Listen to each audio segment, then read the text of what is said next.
Hello friends, so this is the lecture number 8 of ray optics and optical instruments। तो यार previous lecture में हम लोगों ने पढ़ा टोटल इंटरनल रिफ्लेक्शन के बारे में, जहाँ पे इंटरनल रिफ्लेक्शन के बारे में हम लोगों ने समझा कि जब किसी भी एक मीडियम से दूसरे मीडियम में रे जाता है, मीन्स रिफ्रैक्शन होता है, तो क्या होता है, रिफ्रैक्शन के साथ साथ वहां पे रिफ्लेक्शन भी होता है।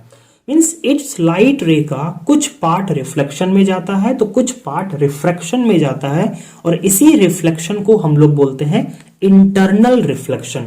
और टोटल इंटरनल रिफ्लेक्शन के बारे में हम लोगों ने क्या पढ़ा था कि यार जब किसी भी एक डेंसर मीडियम से जब लाइट रे रेयर मीडियम के तरफ जाता है और अगर उस रे का एंगल ऑफ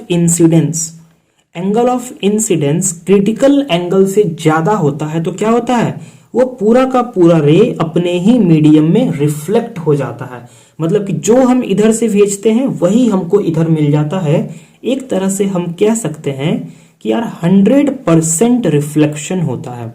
अब देखो 100% रिफ्लेक्शन कहने का मतलब ये नहीं है कि यार इस पॉइंट पे जरा सा भी लॉस नहीं होता है, लेकिन इतना कम लॉस होता है कि एक तरह से एकदम वो नेग्लिजिबल लॉस होता है। ठीक है, इसलिए उसको हम बोलते हैं, उसको एक तरह से उसको हम नेग्लेक्ट ही कर देते हैं और हम बोलते हैं कि यार 100% रिफ्लेक्शन हो रहा है। ठीक है, वी से दिस नाउ। तो यार आज के लेक्चर में हम लोग जो पढ़ने वाले हैं that is phenomena due to total internal reflection. कि यार टोटल इंटरनल रिफ्लेक्शन के कारण क्या क्या फेनोमेना होता है। तो जो सबसे पहला हम लोग पढ़ेंगे ब्रिलियंस इन डायमंड। ओके, कि यार डायमंड जो है, जो हीरा जो है, इतना कैसे चमकता है, अदर मटेरियल के मुकाबले इसमें इतना ज्यादा चमक क्यों होता है। ठीक है, इसके बारे में अभी हम लोग समझेंगे। तो जैसे कि समझना कि यार जो ग्लास है, ग्लास का रिफ्रैक्टिव इंडेक्स कितना होता है 1.5, और जो डायमंड होता है, डायमंड का रिफ्रैक्टिव इंडेक्स कितना होता है 2.42। ये सब हमने पिछले क्लास में एनसीईआरटी बुक में देखा था। और जो क्रिटिकल एंगल होता है ग्लास का वो 41, 42 समथिंग होता है। सो लेट इट 42, और डायमंड का हमने देखा था 24 डिग्री। ओके, ये हो गया, क्या हो गया, रिफ्रैक्टिव इंडेक्स, और ये दोनों क्या हो गया, क्रिटिकल एंगल। ओके, ये दोनों हो गया critical angle. So now see, let मान लो कि this is the interface between air and glass. ठीक है, एयर और ग्लास के बीच का ये इंटरफेस है, and this is the interface between air and diamond. Okay, let this is the normal to the interface and this is normal to the interface between air and diamond. तो glass के लिए जो critical angle होता है वो कितना होता है, वो तुम्हारा होता है 42 डिग्री। कि अगर कोई एक रे अगर इस एंगल से जा रहा है, इतने एंगल ऑफ इंसिडेंट से जा रहा है, तो उसका एंगल ऑफ रिफ्लेक्शन क्या होगा 90 डिग्री। और डायमंड के लिए जो क्रिटिकल एंगल होता है दैट इज 24 डिग्री। मतलब अगर कोई रे इसके अलोंग जा रहा है तो उसका एंगल ऑफ रिफ्लेक्शन 90 डिग्री होगा in the case of diamond. तो एक चीज समझो, बात को समझो। जैसे मान लो कि एक रे है जो नॉर्मल के साथ बना रहा है 1 डिग्री, फिर हमने एक दूसरा रे भेजा जो नॉर्मल के साथ बना रहा है 2 डिग्री, फिर एक रे भेजा जो बना रहा है 3 डिग्री, फिर एक रे भेजा जो बना रहा है 4 डिग्री, फिर 5 डिग्री।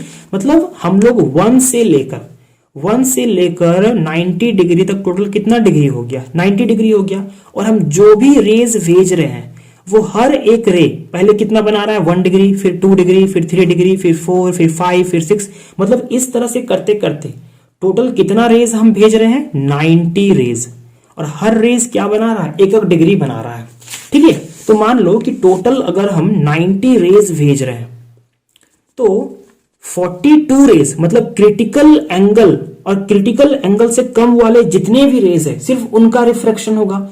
तो सिर्फ ग्लास के केस में कितने रेज का रिफ्रैक्शन होगा, 42 रेज का रिफ्रैक्शन होगा, क्योंकि इधर वाले जितने भी रेज है क्रिटिकल एंगल से कम और क्रिटिकल एंगल के अलोंग जो भी रेज जाते हैं उनका क्या होता है, उनका रिफ्रैक्शन होता है।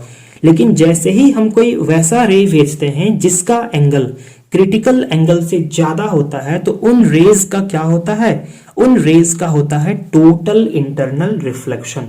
तो सिर्फ कितना रेज का रिफ्रैक्शन होगा, 42 रेज का, और हम टोटल कितना भेज रहे हैं, 90 रेज। तो कितना रेज जो होगा वो टोटल इंटरनल रिफ्लेक्शन में पार्टिसिपेट करेगा, 90 minus 42 is equals to 48 rays. मतलब कि ग्लास के मीडियम में वापस कितने रेज लौट जाएंगे, 48 रेज लौट जाएंगे। और अगर हम वही बात डायमंड के लिए करें तो यार 24 रेज का क्या होगा, रिफ्रैक्ट कर जाएगा, लेकिन 66 रेज का क्या होगा यार, वो टोटल इंटरनल रिफ्लेक्ट हो जाएगा। मतलब कि वो डायमंड के अंदर ही 66 रेज रह जाएगा। तो अगर एक चीज देखो, रेज है, लाइट का प्रॉपर्टी क्या है, चमकना। तो जिसके अंदर जितना ज्यादा लाइट रहे उसका उतना चमक, जिसके अंदर जितना कम लाइट रहे उसका उतना कम चमक। तो दोनों में से किसका चमक ज्यादा होगा, डायमंड का चमक ज्यादा होगा। ठीक है, अब एक चीज समझो, सुनाओ, अब समझो कि यार नेचर से जो हमको डायमंड मिलता है, ठीक है, ऐसा नहीं होता है कि नेचर से जो डायमंड मिलता है, मतलब एकदम रेयर केस में होता है ऐसा कभी कि नेचर से जो डायमंड मिला उसका भी चमक वही हो जो हम लोग चमक अपने मतलब डायमंड में देखते हैं। जैसे कि जो हम लोग डायमंड देखते हैं उसका एक्चुअली में शेप कैसा होता है, उसका शेप कुछ इस तरीके से होता है। अब क्या नेचर से क्या हमको एकदम इसी तरह से परफेक्ट शेप मिलकर डायमंड मिलेगा, नहीं, हम उसको क्या करते हैं, कट करते हैं। ठीक है, ये सब जो ये डायमंड है इसको हम कट करके इस तरीके से बनाते हैं। तो क्या होता है कि मान लो कि अगर कोई एक रे इस डायमंड के अंदर एंटर किया, ये क्या हो गया, नॉर्मल। तो एयर से डायमंड के अंदर एंटर कर रहा है रे, तो नॉर्मल की तरफ क्या होगा, वो बेंड कर जाएगा। अब ये यहां पे जाके स्ट्राइक करेगा। मान लो ये है इसका नॉर्मल, अगर ये angle of incidence critical angle से ज्यादा हुआ, मतलब कि 24 डिग्री से ज्यादा हुआ, तो फिर से अंदर में क्या होगा, टोटल इंटरनल रिफ्लेक्शन होगा। अब टोटल इंटरनल रिफ्लेक्शन इधर रिफ्लेक्ट कर जाएगा। Now let this is the normal, okay. अब अगर ये एंगल फिर से 24 डिग्री से ज्यादा हुआ तो फिर से ये रिफ्लेक्ट कर जाएगा। अब अगर मान लो अगर ये एंगल फिर से 24 डिग्री से ज्यादा हुआ, मतलब क्रिटिकल एंगल से ज्यादा हुआ, तो ये फिर से रिफ्लेक्ट कर जाएगा। मतलब कि ये internal reflection, total internal reflection कब तक चलेगा, जब तक एंगल ऑफ इंसिडेंस, जब तक एंगल ऑफ इंसिडेंस तुम्हारा क्रिटिकल एंगल से छोटा ना हो जाए। क्योंकि जैसे ही क्रिटिकल एंगल से छोटा होगा वो रे कहां चला जाएगा, बाहर चला जाएगा। बात को समझ रहे हो।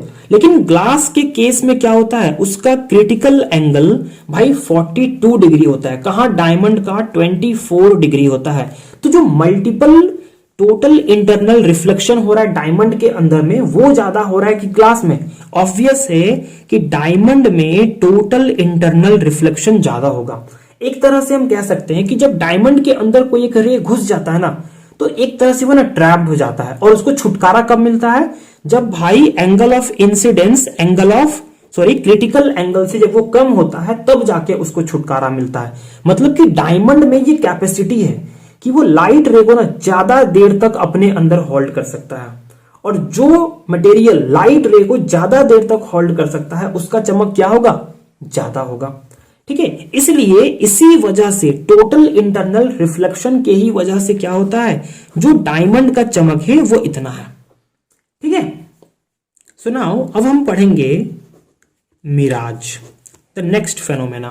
ठीक है, मिराज क्या होता है कि यार गर्मी के दिन में तुमने देखा होगा कि जब तुम रोड पे चलते हो ना, तो तुमको ऐसा लगता है कि आगे में ना पानी है। ठीक है, लेकिन जब तुम उस जगह पे पहुंचते हो तो तुमको दिखता है यार यहां तो पानी है ही नहीं। उसी तरीके से डेजर्ट एरियाज में क्या होता है, उनको लगता है कि कहीं पे पानी है, लेकिन वहां पे भी जब वो पहुंचते हैं तो उनको दिखता है कि यहाँ पे पानी नहीं है। तो भाई ये जो नेचर हमारे साथ धोखा करता है, ठीक है, तो ये धोखा वो किसके मदद से करता है, टोटल इंटरनल रिफ्लेक्शन के मदद से करता है। गर्मी के दिन में क्या होता है कि जो अर्थ का सरफेस होता है वो बहुत ज्यादा गर्म हो जाता है, बहुत ज्यादा हीट हो जाता है। मतलब कि जो एनर्जी है वो एक तरह से किसके फॉर्म में है, हीट के फॉर्म में है। ठीक है, तो यार अर्थ के एकदम नजदीक में जो एयर के मॉलिक्यूल्स होते हैं वो क्या करते हैं, उस हीट एनर्जी को ना अपने में एब्जर्व कर लेते हैं। अब जब वो एनर्जी पा लिए तो उनका काइनेटिक एनर्जी बढ़ गया, और जब उनका काइनेटिक एनर्जी बढ़ गया तो मॉलिक्यूल्स कहाँ जाने लगे, मॉलिक्यूल्स जाने लगे ऊपर के तरफ। और अगर नीचे के मॉलिक्यूल्स कम हो गए, इसका मतलब क्या कि जो एयर का डेंसिटी है वो क्या हो गया रे भैया, वो घट गया। मतलब कि अगर हम नीचे से ऊपर जाएं तो जो डेंसिटी है वो इंक्रीज करते हुए जाएगा। और कैसा इंक्रीज करेगा, ग्रेजुअल इंक्रीज होगा। डेंसिटी का जो इंक्रीज होगा एकदम ग्रेजुअली इंक्रीज करेगा। अगर इस पॉइंट पे थोड़ा है, फिर थोड़ा ज्यादा, फिर थोड़ा ज्यादा, फिर थोड़ा ज्यादा, फिर थोड़ा ज्यादा, फिर थोड़ा ज्यादा, फिर थोड़ा ज्यादा, इस तरीके से ग्रेजुअली वो इंक्रीज करते हुए जाएगा। ठीक है, ऐसा नहीं कि इस पॉइंट पे कुछ डेंसिटी है तो इस पॉइंट पे कुछ, फिर इस पर नहीं, एकदम वो point two point point point करके वो डेंसिटी उसका इंक्रीज करेगा, ग्रेजुअल इंक्रीज। एंड जो रिफ्रैक्टिव इंडेक्स होता है एयर का, वो किस पे डिपेंड करता है, वो तुम्हारा डेंसिटी पे डिपेंड करता है। कि अगर डेंसिटी कम तो रिफ्रैक्टिव इंडेक्स भी कम, अगर डेंसिटी ज्यादा तो रिफ्रैक्टिव इंडेक्स भी ज्यादा। तो एक तरीके से हम कह सकते हैं कि यहां का जो एयर है, जो एटमॉस्फेयर है, उसका रिफ्रैक्टिव इंडेक्स क्या हो रहा है, धीरे धीरे बढ़ रहा है, ग्रेजुअल इंक्रीज हो रहा है। ठीक है, लेकिन यहां पे हम इस एयर को ना कुछ लेयर में बांट देते हैं। ठीक है, समझने के लिए, मिराज को समझने के लिए इसको हम कुछ लेयर में बांट देते हैं। ओके, तो मान लो कि यार यहां पे एक पेड़ है। ठीक है, एक पेड़ है, इस पेड़ के इस पॉइंट से कोई एक रे ऐसे आया तो क्या हो गया, अब इस पे नॉर्मल लो, तो जब ऊपर क्या है, रिफ्रैक्टिव इंडेक्स ज्यादा है, नीचे धीरे धीरे कम हो रहा है, मतलब कि डेंसर से रेयर जा रहा है। तो अब डेंसर से रेयर जाएगा तो क्या होगा, अवे फ्रॉम नॉर्मल होगा लाइट रे। तो ये मान लो अगर ऐसे आता तो ये ऐसे आ रहा है, फिर ऐसे, तो ये फिर से जितना एंगल बना रहा है ये फिर से अवे फ्रॉम नॉर्मल, एंड ये फिर से अवे फ्रॉम नॉर्मल। तो अब देखो कि धीरे धीरे जो एंगल ऑफ इंसिडेंस है वो क्या हो रहा है, इंक्रीज हो रहा है। तो जब हमारा एंगल ऑफ इंसिडेंस किसी एक पॉइंट पर आकर क्रिटिकल एंगल से ज्यादा हो जाता है तो उस केस में क्या होता है, वहां पे टोटल इंटरनल रिफ्लेक्शन हो जाता है। और अगर हम यहां पे खड़े हैं, हमारा आंख अगर यहां पे है, हम यहां पे अगर ताक रहे हैं, तो यार हमको क्या लगता है ना कि ये जो रे है वो कहीं ग्राउंड के नीचे से आ रहा है, और हमें ऐसा लगता है, और हमें ग्राउंड के नीचे हमें पेड़ बना हुआ दिखता है। ठीक है, अब देखो एक चीज, जैसे कि मान लो अगर ये तालाब है, ये क्या है, तालाब है, और यहाँ पे पेड़ है, यहाँ पे पेड़ है, यहाँ पे भी पेड़ है, पेड़ है, पेड़ है, पेड़ है। तो उस तालाब में हमें क्या दिखता है, पेड़ का इमेज कुछ इस तरीके से दिखता है। ठीक है, एकदम इसी तरीके से दिखता है। तो जब अर्थ के सरफेस पर भी हमें वो जो पेड़ का जो इमेज है, जब वो इस तरीके से उल्टा दिखता है, तो हमें ऐसा लगता है ना कि वहां पे उस सरफेस पर क्या है, पानी है। हमें लगता है कि वहां पे पानी है, क्योंकि यार इतना तो हम बेवकूफ है नहीं कि हम ये बोल देंगे कि सड़क पे इमेज बन गया। ठीक है, हमें ऐसा लगता है कि उस जगह पे पानी है, जिसकी वजह से उस पेड़ का इमेज इस तरीके से उल्टा बन रहा है।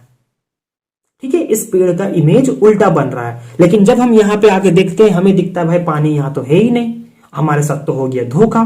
ठीक है, so this is called mirage. उसी तरीके से जब हम रोड पे चलते हैं ना, मान लो कि हम इस तरीके से रोड पर चल रहे हैं, ठीक है, और यहाँ पे हमको कहीं पे पानी दिखा, हम यहाँ पे है, हम यहाँ पे है, और हमको यहाँ पर पानी दिखा।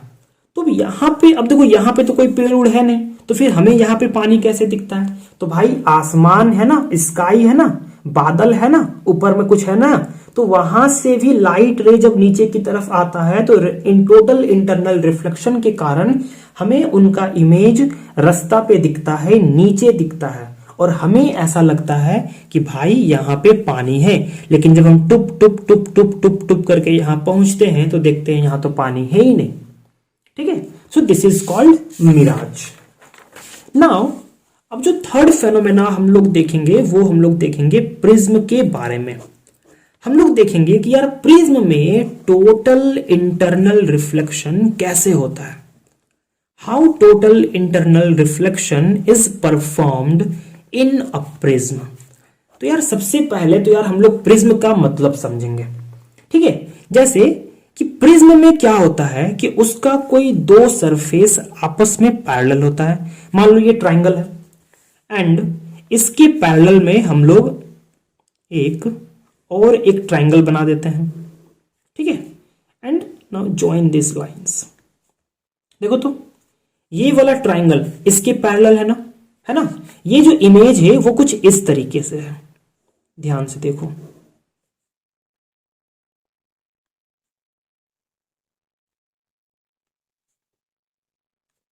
इस तरीके से है इमेज कि ये वाला ट्राइंगल इसके पैरेलल है और इनका जो बाकी सरफेस है वो कैसा है, पैरेललोग्राम है या फिर रेक्टेंगल के जैसा है, क्योंकि ये वाला भी एक सरफेस है, ये वाला भी एक सरफेस है और ये वाला सरफेस भी है।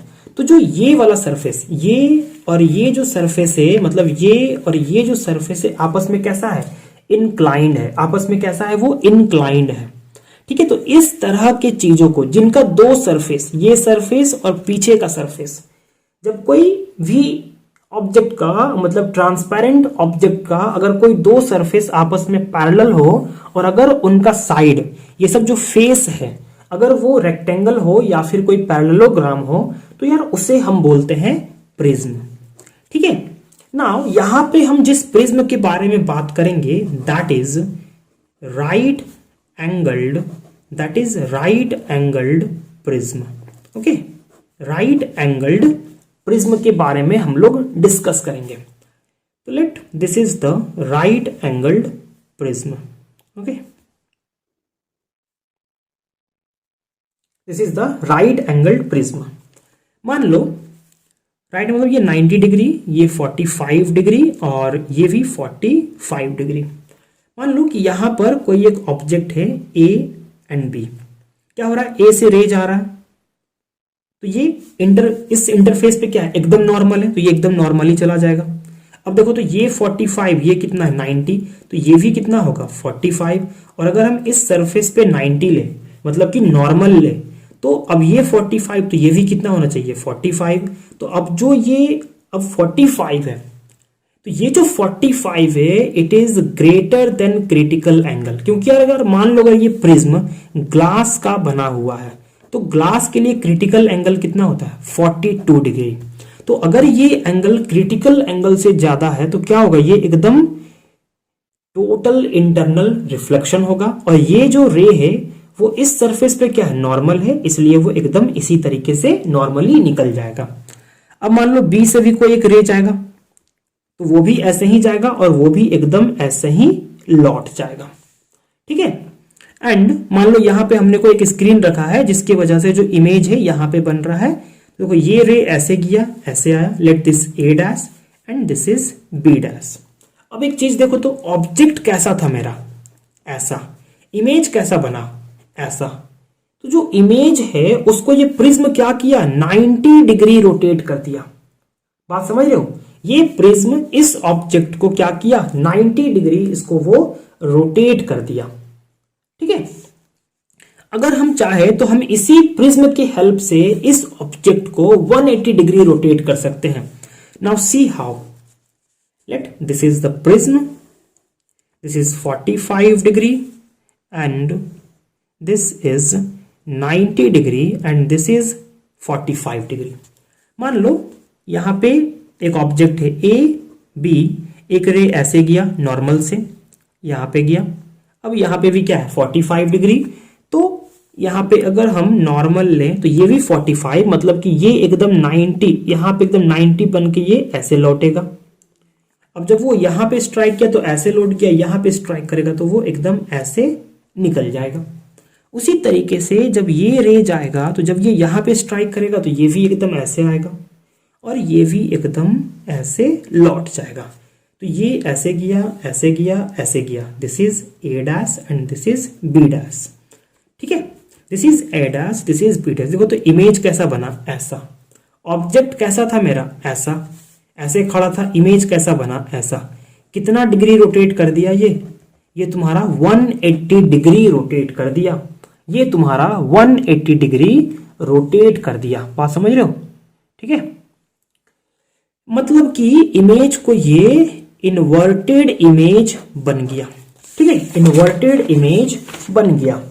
सो नाउ सी, यार prism design to bend light by 90 degree और बाय 180 डिग्री। तो ये जो प्रिज्म है, हमने अभी जो ये दोनों प्रिज्म देखा, वो क्या किया, लाइट को एक बार 90 डिग्री से रोटेट कर दिया, तो एक बार 180 डिग्री से रोटेट कर दिया। ये भी क्या है, ये भी एक प्रिज्म है। यहां पे भी क्या हो रहा है, इस ऑब्जेक्ट का 180 डिग्री रोटेशन हो रहा है, ठीक है। सो इस तरीके से प्रिज्म में क्या होता है, टोटल इंटरनल रिफ्लेक्शन। हम लोग पढ़ेंगे ऑप्टिकल फाइबर के बारे में, ठीक है। सो नाउ सी, पढ़ने से पहले एक चीज समझो कि यार मान लो कि तुम्हारे पास कोई एक सिग्नल है। अब इस सिग्नल को तुम कितने मैक्सिमम स्पीड से सेंड कर सकते हो एक पॉइंट से दूसरे पॉइंट तक। तो यार जो मैक्सिमम स्पीड हम लोग जानते हैं किसी एक चीज का, वो है लाइट।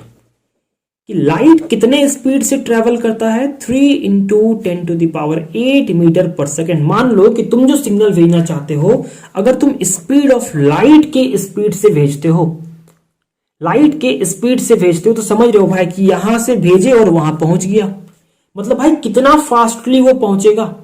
और दूसरा चीज, टोटल इंटरनल रिफ्लेक्शन में जो लॉस होता है यार, वो भी बहुत कम होता है, ठीक है, वो भी बहुत कम लॉस होता है। तो यार अगर किसी भी जरिए, अगर हम किसी भी एक सिग्नल को, अगर हम लाइट सिग्नल में कन्वर्ट कर दें, लाइट सिग्नल में हम कन्वर्ट कर दें, और अगर हम उस लाइट को टोटल इंटरनल रिफ्लेक्शन के हेल्प से, इसके प्रिंसिपल के बेस्ड पर अगर हम इसके हेल्प से अगर हम भेजते हैं, तो सोचो एक तो मेरा लॉस भी कम होगा और जो मेरा सिग्नल है वो भी बहुत जल्दी पहुंच जाएगा। तो भाई ये दोनों चीज आज पॉसिबल हो पा रहा है, and that is because of optical fibre. क्योंकि जो ऑप्टिकल फाइबर है वो किस प्रिंसिपल पर बेस्ड है, that is based on total internal reflection. ये क्या करता है कि, ठीक है, कि हम क्या करते हैं, अगर मान लो अगर कोई इलेक्ट्रिकल सिग्नल है, अगर उसको हमें अगर भेजना हो किसी एक पॉइंट से दूसरे पॉइंट तक, तो हम क्या करते हैं, उस इलेक्ट्रिकल सिग्नल को पहले हम लाइट सिग्नल में कन्वर्ट करते हैं और फिर ऑप्टिकल फाइबर के हेल्प से उसको हम भेज देते हैं। Okay, so now C optical fibres. Nowadays, optical fibers are extensively used for transmitting audio and video signals through long distances. क्या आजकल हम क्या करते हैं कि भाई हम ऑप्टिकल फाइबर्स का ना बहुत ज्यादा यूज कर रहे हैं, किस चीज के लिए, ऑडियो एंड वीडियो सिग्नल्स को ट्रांसमिट करने के लिए ओवर लॉन्ग डिस्टेंसेस। कोई छोटा मोटा डिस्टेंस नहीं भाई, लॉन्ग डिस्टेंसेस के लिए। ऑप्टिकल फाइबर्स किस पर बेस्ड है, टोटल इंटरनल रिफ्लेक्शन पर बेस्ड है। Optical fibres are fabricated with high quality composite glass और क्वार्ट्ज फाइबर्स। भाई कोई छोटे मोटे लो क्वालिटी से नहीं बना रहा है, हाई क्वालिटी से बना रहा है, ठीक है। And each fibre consist of A core and cladding. इस चीज को समझो, देखो अब ऑप्टिकल फाइबर है तो उसके भी दो पार्ट्स हैं, एक है कोर, एक है क्लैडिंग। यहां पे अगर ध्यान से देखो तो ये क्या है, लाइट रे है जो यहां पे गया, ठीक है, रिफ्लेक्ट किया, फिर इधर आया, रिफ्लेक्ट किया, इधर गया, तो ये क्या है, ये तुम्हारा लाइट रे है। तो ऑप्टिकल फाइबर में जिस पोर्शन में लाइट रे ट्रेवल करता है उसको हम बोलते हैं कोर। क्या बोलते हैं, इसको हम बोलते हैं कोर। और देखो इस कोर के ऊपर ना एक क्या है, लेयर है, इसको हम बोलते हैं क्लैडिंग। क्या बोलते हैं, क्लैडिंग बोलते हैं। और हम क्या जानते हैं कि टोटल इंटरनल रिफ्लेक्शन भाई कब होता है, जब लाइट रे डेंसर से रेयरर मीडियम की तरफ जाता है। तो यहां से तुम देख के बताओ कि कोर डेंसर हुआ कि क्लैडिंग। भाई कोर डेंसर हुआ और जो क्लैडिंग है वो तुम्हारा क्या हो गया, रेयरर मीडियम हो गया। इसलिए लिखा हुआ है द रिफ्रैक्टिव इंडेक्स। क्या लिखा हुआ है, the refractive index of the material of the core is higher than that of the cladding. Cladding से ज्यादा है रिफ्रैक्टिव इंडेक्स किसका, कोर का।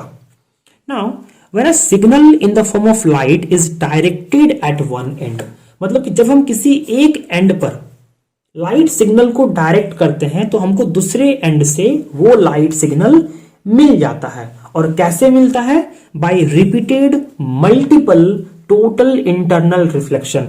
देखो यहां टोटल रिफ्लेक्शन हुआ, यहां पे हुआ, यहां पे हुआ, यहां पे हुआ, यहां पे हुआ, आगे भी होगा, फिर कहीं पे जाके हमको मिलेगा। ठीक है, and finally comes out at the other and. Now see, since light undergoes total internal reflection at each stage, क्योंकि भाई हर एक पॉइंट पे क्या हो रहा है देखा जाए तो हर एक स्टेज पे क्या हो रहा है, टोटल इंटरनल रिफ्लेक्शन हो रहा है। और मैंने क्या बोला था कि यार ऐसा नहीं है कि टोटल इंटरनल रिफ्लेक्शन भी हमको एकदम 100% ही देता है कि कोई भी लॉस नहीं होता है। भाई होता है, लेकिन बहुत ही नेग्लिजिबल लॉस होता है। इसलिए आगे लिखा हुआ है कि there is no appreciable loss in the intensity of the light signal. ठीक है, optical fibres are fabricated. Optical fibres को इस तरीके से फैब्रिकेट किया जाता है such that light reflected at one side of inner surface.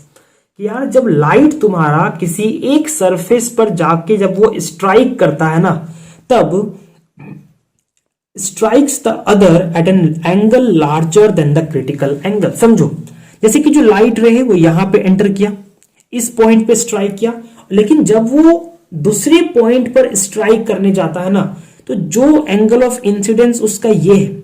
तो इस तरीके से फैब्रिकेट करते हैं कि जब वो दूसरा टाइम स्ट्राइक करने जाता है तो उस समय उसका एंगल ऑफ इंसिडेंस क्या हो जाता है, ज्यादा हो जाता है। मतलब जिस एंगल ऑफ इंसिडेंस से तुमने दिया, डायरेक्ट किया तुमने फाइबर में लाइट को, तो जैसे ही वो दूसरे बार स्ट्राइक करता है उसका एंगल ऑफ इंसिडेंस थोड़ा सा इंक्रीज हो जाता है। ठीक है, even if the fibre is bent, light can easily travel along its length. जो लाइट है वो इजिली ट्रेवल करता है।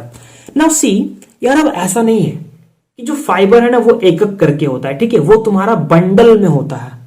जो अभी जो फाइबर्स तुम्हारा ऑप्टिकल फाइबर्स यूज हो रहा है, जो इंटरनेट कनेक्शन हम लोग के लिए लग रहा है, ठीक है, इंटरनेट कनेक्शंस में भी अभी ऑप्टिकल फाइबर्स का यूज किया जाता है। क्योंकि भाई तुमने देखा होगा पहले जो हम लोग इंटरनेट स्पीड चलता था कितना स्लो चलता था, लेकिन आज जो ये फास्ट हो पाया है ये किसके कारण पॉसिबल हो पाया है, बिकॉज ऑफ ऑप्टिकल फाइबर्स की वजह से।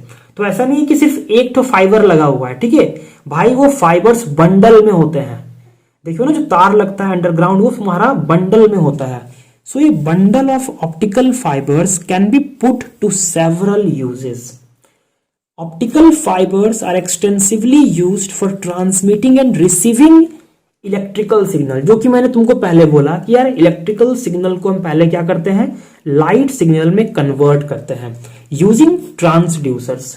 फिर उसी तरीके से जब दूसरे एंड में हमको लाइट सिग्नल मिलता है, हम फिर से ट्रांसड्यूसर के हेल्प से क्या करते हैं, उसको इलेक्ट्रिकल सिग्नल में कन्वर्ट कर लेते हैं। इवन ऑप्टिकल फाइबर्स को हम लोग लाइट पाइप के जैसा भी यूज करते हैं। पाइप क्या होता है भाई, कि इधर से पानी डाला उधर से पानी निकला। तो लाइट पाइप का मतलब क्या, इधर से लाइट डाला उधर से लाइट निकला। अब इधर से लाइट निकला तो वो लाइट कहीं ना कहीं जाके मारेगा ना।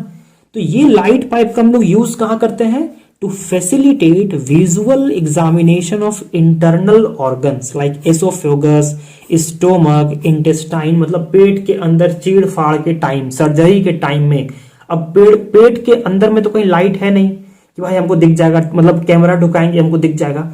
तो भाई ये लाइट पाइप हमारा हेल्प करता है अंदर के ऑर्गन्स को देखने के लिए। ठीक है, इवन तुमने कुछ डेकोरेटिव लैंप भी देखा होगा विथ फाइन प्लास्टिक फाइबर, जिसमें ना कुछ प्लास्टिक फाइबर्स लगे हुए रहते हैं। ठीक है, इवन जो मेला वाला भी तुम गए होगे तो वहां पे तुमको दिखा होगा, दुकान में गए वहां तुमको दिखा होगा decorative lamp with their free ends forming a fountain like structure and the other end of the fibers is fixed over an electric lamp। मतलब कि उसका एक एंड तो फ्री होता है और एक एंड कहाँ अटैच्ड होता है, लैंप के साथ। कि भाई जैसे ही तुम लैंप को ऑन किए वो लाइट रे कहाँ जा रहा है, ऑप्टिकल फाइबर्स में जा रहा है, और हमको ऑप्टिकल फाइबर के दूसरे एंड में क्या दिखता है, एक डॉट दिखता है, लाइट का डॉट डॉट जैसा दिखता है हमको। ठीक है, तो इन फाइबर्स का एक तरीके से यार हम लोग डेकोरेशन में भी हम लोग यूज करते हैं।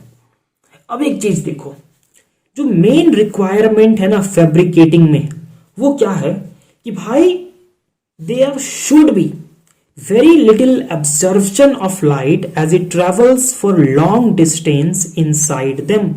कि अगर लाइट का एब्जॉर्प्शन हो, मतलब अगर लाइट का कुछ लॉस हो तो बहुत कम हो, इसलिए जो फैब्रिकेशन किया जाता है, जो मैन्युफैक्चरिंग किया जाता है ऑप्टिकल फाइबर्स का, उसको बहुत ही ध्यान में रखा जाता है और बहुत ही अच्छे तरीके से, बहुत ही प्योरिफिकेशन, स्पेशल प्रिपरेशन के साथ बनाया जाता है और हाई क्वालिटी मटेरियल्स का यूज किया जाता है ताकि जो लॉस हो ना वो बहुत कम हो। ठीक है, so these were some phenomena based on total internal reflection. So अब नेक्स्ट क्लास में हम लोग मिलेंगे नेक्स्ट वीडियो को लेके, ठीक है, नेक्स्ट टॉपिक पे बात करेंगे। सो यार अगर तुम्हें लेक्चर अच्छा लग रहा है, अगर एक्सप्लेनेशन सही लग रहा है, then please share and subscribe. So thank you so much, मिलते हैं नेक्स्ट क्लास में।